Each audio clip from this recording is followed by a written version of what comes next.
नमस्ते बच्चों, e learning class में आपका स्वागत है।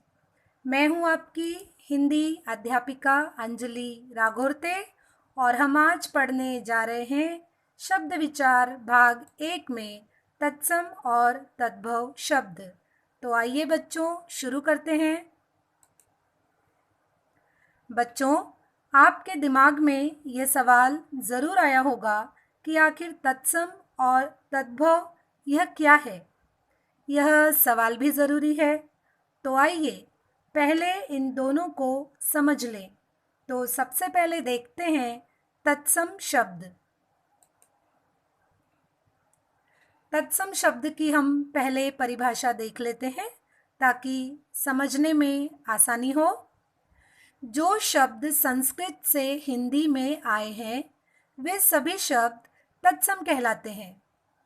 कौन से शब्द? संस्कृत से जो शब्द हिंदी में आए हैं वे शब्द तत्सम कहलाते हैं। यहाँ पर उदाहरण दिया है अग्नि। अग्नि शब्द संस्कृत का है।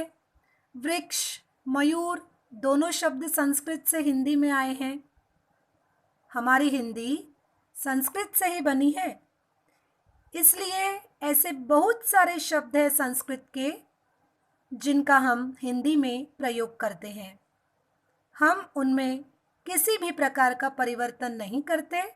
जैसे कि हम संस्कृत की अग्नि को हिंदी में अग्नि कहते हैं, वृक्ष को वृक्ष ही कहते हैं और मयूर को मयूर भी कहते हैं। अर्थात जो शब्द संस्कृत से हिंदी में आए हैं उन्हें जैसे का वैसा बिना परिवर्तन किए हिंदी में हमने इस्तेमाल किया है। अब अगला शब्द विचार है तद्भव शब्द। जो शब्द संस्कृत शब्दों के परिवर्तित रूप हैं वे सभी शब्द तद्भव कहलाते हैं। बड़ा आसान है बच्चों। जो शब्द संस्कृत से आए हैं हमने उनको जैसे का वैसा न लेकर हिंदी में उसको परिवर्तित कर दिया है। जैसे कि संस्कृत का अग्नि हम उसे आग कहने लग गए। संस्कृत के वृक्ष को हमने पेड़ के रूप में उसका इस्तेमाल किया। वृक्ष को पेड़ यह नाम दे दिया। मयूर है, मयूर को हमने मोर कहा। तो ये जो संस्कृत के शब्द है उनका परिवर्तित रूप यहाँ पर जो आग, पेड़ और मोर है, इस परिवर्तित रूप को हमने प्रयोग में लाया तो ये परिवर्तित रूप ही तद्भव रूप है। समझ में आया बच्चों?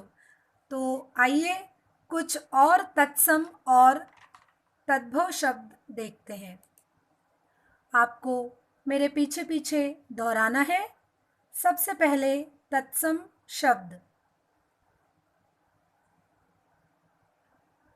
यहाँ पर दिया है मस्तक। मस्तक का अर्थ है हिंदी में माथा। जितने भी बाईं ओर शब्द दिए गए हैं ये सारे के सारे संस्कृत के शब्द हैं। इन संस्कृत के शब्दों को हमने कौन से शब्द कहा? तत्सम शब्द। अब इन तत्सम शब्दों को हमने परिवर्तित कर दिया तद्भव में। अर्थात हिंदी में हम इन शब्दों का प्रयोग करते हैं। ये शब्द है संस्कृत के, ये शब्द है हिंदी के।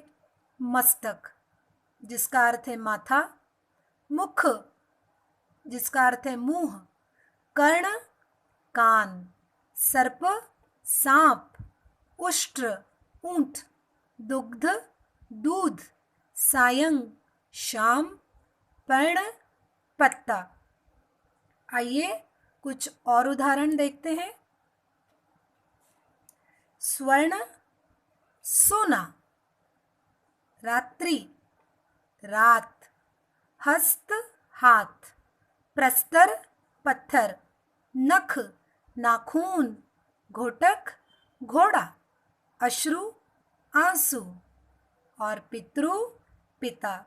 तो कहिए मज़ेदार लगा ना आज का पाठ? तो चलिए लीजिए अपनी कॉपी पेन और लिखिए आज का गृह कार्य। बच्चों, आपको गृह कार्य के रूप में कुछ शब्द दिए गए हैं जिनका तत्सम से तद्भव शब्द आपको बनाना है। समझ गया ना कि क्या करना है? देखो तो कौन कौन से है ये शब्द। ओष्ठ, दश, नासिका, कूप, पंच, प्रथम, भगिनी, प्रातः। इन तत्सम शब्दों के तद्भव रूप यानी इन्हें हम हिंदी में क्या कहते हैं वह आपको यहाँ पर लिखना है 2 रेखा के बीच में। तो हो जाएगा ना? अब समय है आपसे इजाज़त लेने का। मुझे विश्वास है कि आप अपना गृह कार्य आसानी से कर लेंगे। इसी आशा के साथ फिर मिलेंगे अब अगली ई क्लास में। तब तक के लिए धन्यवाद।